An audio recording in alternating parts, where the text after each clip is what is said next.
बोलिए श्री विष्णु भगवान की जय, कृष्ण भगवान की जय। भाद्रपद शुक्ल पक्ष की एकादशी को परिवर्तनी एकादशी कहते हैं। इसे जल झूलनी और डोल ग्यारस भी कहते हैं। इस दिन भगवान विष्णु करवट बदलते हैं, इसलिए इसे परिवर्तनी एकादशी कहते हैं। परिवर्तनी एकादशी के व्रत से सभी दुख दूर होकर मुक्ति मिलती है।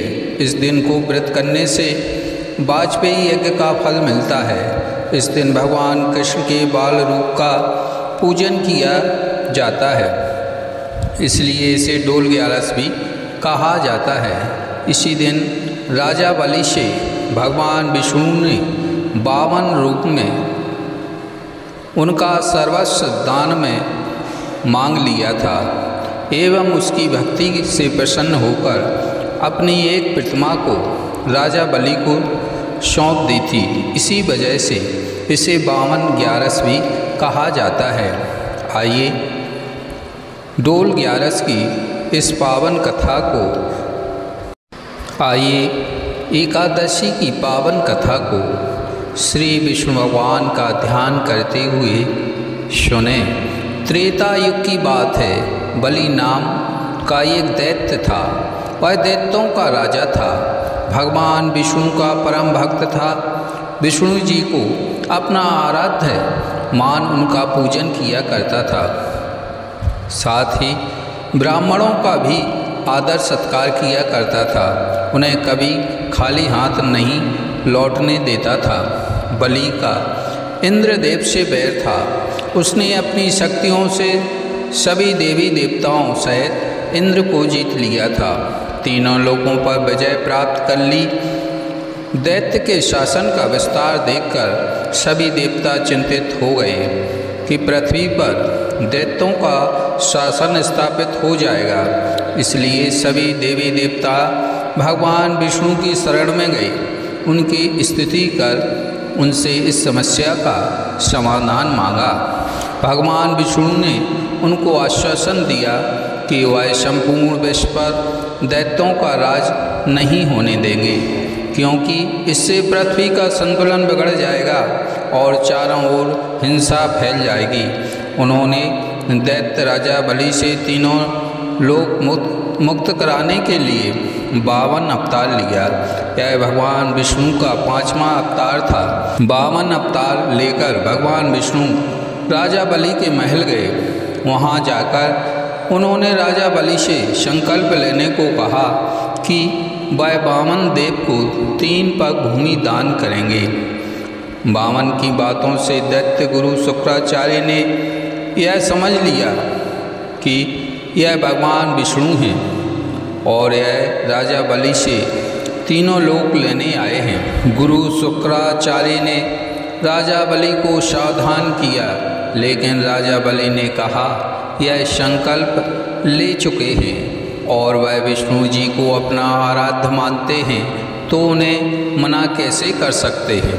इस पर 52 देव ने 2 पगों से ही समस्त संसार और लोगों को नाप दिया।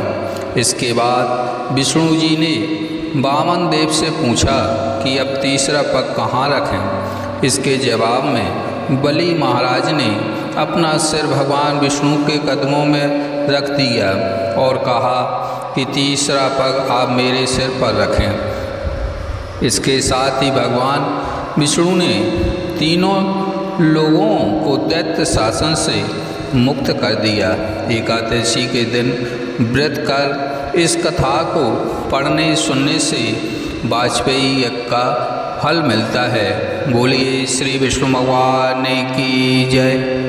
आइए अब दूसरी कथा का श्रवण करते हैं। सूर्यवंश में मानधाता नामक चक्रवर्ती राजा हुए।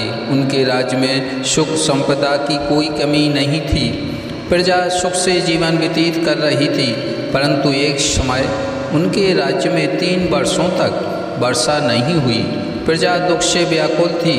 तब महाराज भगवान नारायण की शरण में जाते हैं और उनसे अपनी प्रजा के दुख दूर करने की प्रार्थना करते हैं। राजा भादों के शुक्ल पक्ष की एकादशी का व्रत करते हैं। इस प्रकार व्रत के प्रभाव से राज्य में वर्षा होने लगती है और सभी के कष्ट दूर हो जाते हैं। राज्य में पुनः खुशियों का वातावरण छा जाता है। इस उत्तम व्रत का अनुष्ठान अवश्य करना चाहिए। पद्मा एकादशी के दिन दान करने से शुभ फलों की प्राप्ति होती है। जल झूलनी एकादशी के दिन जो व्यक्ति व्रत करता है उसे भूमि दान करने और गोदान करने के पश्चात मिलने वाले पुण्य फलों से अधिक शुभ फलों की प्राप्ति होती है। इस दिन भगवान विष्णु करवट बदलते हैं, इसलिए यह पर्वतनी एकादशी भी कही जाती है। यह व्रत करने से वाजपेयी यज्ञ का फल मिलता है। जो मनुष्य इस एकादशी को भगवान विष्णु के वामन रूप की पूजा करता है उससे तीनों लोग पूज्य होते हैं। इस व्रत के बारे में भगवान श्री कृष्ण ने स्वयं युधिष्ठिर से कहा है कि जो इस दिन कमल नयन भगवान का कमल से पूजन करते हैं वे अवश्य भगवान के समीप जाते हैं। जिससे भाद्रपद के शुक्ल पक्ष की एकादशी को व्रत और पूजन किया उसने ब्रह्मा विष्णु सहित तीनों लोगों का पूजन किया। अतः इस एकादशी का व्रत अवश्य करना चाहिए। बोलिए श्री विष्णु भगवान की जय, श्री कृष्ण भगवान की जय।